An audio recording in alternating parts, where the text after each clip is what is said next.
বন্ধুরা সবাইকে আসসালামু আলাইকুম। আরো একটি নতুন ভিডিওতে আপনাদেরকে স্বাগতম। তো গাভীটিকে দেখে বুঝতে পারতেছেন যে ওর প্রসব ব্যথা উঠছে। তো এটা হচ্ছে যে আমাদের ৭ নাম্বার গাভী।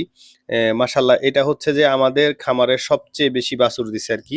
এই বাছুরটা সহকারে টোটাল ৫ টা বাছুর হবে। ওর এই পর্যন্ত দেওয়া হইছে।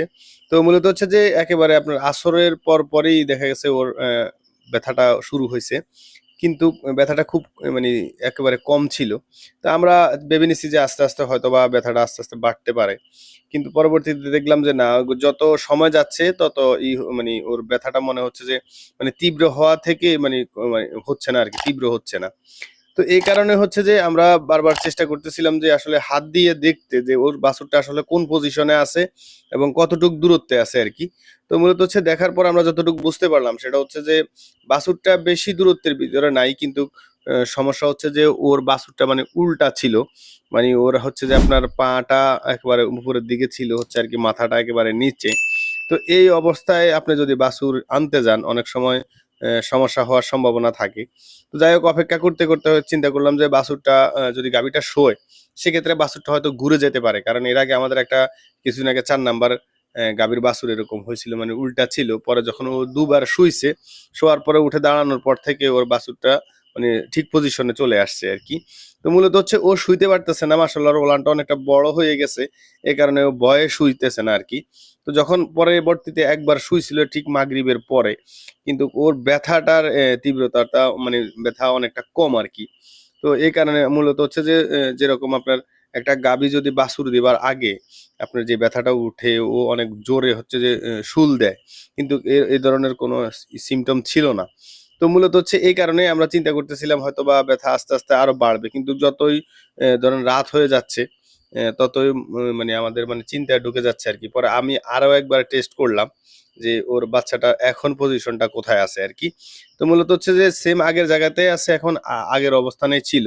তো পরবর্তীতে ওর ব্যথা বাড়ানোর জন্য আমরা একটা ওষুধ আনার চেষ্টা করতেছিলাম। তো এর ফাঁকেই মাশাআল্লাহ ও যখন শুইছে, শোয়ার পরে ওর একটা পা বেরিয়ে আসছে। বেরিয়ে আসার পরে মোটামুটি পজিশন ঠিক হয়ে গেছে। অনেক সময় হয় কি যে গাভী যদি বাছুর উল্টা থাকে বা ওর যদি আপনার ইসের ব্যথা যদি খুব জোরে থাকে, প্রেশার যদি ঘন প্রেশার দেয় খুব জোরে, তখন আরকি যদি বাছুর যদি পজিশন ঠিক নাও থাকে বা বাছুর যদি অনেক দূরেও থাকে, সেটা দ্রুত কাছে চলে আসে বা পজিশনটা ঠিক হয়ে যায়। তো যাই হোক, এটারও এরকম আমাদের ৪ নাম্বার গাভীর মতোই পজিশনটা ঠিক হয়ে গেছে। এর পরবর্তীতে যাক বাছুরটা ডেলিভারি হয়ে গেছে মাশাআল্লাহ। এটা হচ্ছে যে একটা বকনা বাছুর হইছে আরকি। আমাদের এটা হচ্ছে যে শাহিওয়াল বীজ দেওয়া হয়েছিল এই গাভীটাকে। তো অনেকে হয়তোবা এই নিয়ে অনেক কিছু বলতে পারেন যে কেন আমি হলস্টিন ফ্রিজিয়ানের শাহিওয়াল বীজ দিছি। তার একটা কারণ হচ্ছে যে আমরা ইচ্ছে করে এই বিষয়টা আসলে দেওয়া হয়েছে আরকি বীজটা।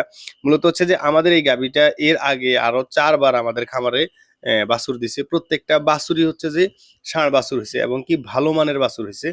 তো যাই হোক, এর পরবর্তীতে আমরা চিন্তা করলাম যেহেতু ষাঁড় বাছুরই হচ্ছে প্রত্যেকবার, তো এইবার আমরা একবার 100% শাহিওয়াল দিয়ে দেখি যে কি অবস্থা হয়। তো মূলত হচ্ছে যখন আমরা শাহিওয়াল বীজ দিছি, এতদিন আমরা আশায় ছিলাম যে হয়তোবা একটা শাহিওয়াল ষাঁড় বাছুর হবে। কিন্তু যাই হোক, আলহামদুলিল্লাহ ওই বকনা বাছুরই হইছে। তো পরবর্তীতে আমাদের থাকবে হচ্ছে যে আগামীতে যাতে আমরা এই বকনাটাকে আল্লাহ যদি বাঁচিয়ে রাখে, তখন হচ্ছে যে ওকে আবার আমরা গাভী বানিয়ে ওর মধ্যে হচ্ছে যে আবার 100% শাহিওয়ালের সিমেন্ট দিব আরকি। তো যাই হোক, এই পর্যন্ত দেখে থাকলে মোটামুটি বুঝতে পারছেন। আর অনেকেই হয়তোবা আছেন পণ্ডিত, যে আমাকে অনেক কিছুই বলবেন যে আমি পাগল বা আমার মানে কোনো জ্ঞান নাই বা আমি কিছু বুঝিই না। ১০ বছর ধরে এই লাইনে থাইকাও কিছুই বুঝতেছি না। হ্যাঁ, আমি হলস্টিন ফ্রিজিয়ানের শাহিওয়ালের বাছুর দিছি। তো মোটামুটি আপনি বীজ দিছি আরকি। মোটামুটি হয়তোবা যারা বুঝেন তারা বুঝতে পারছেন যে কেন আসলে দিছি।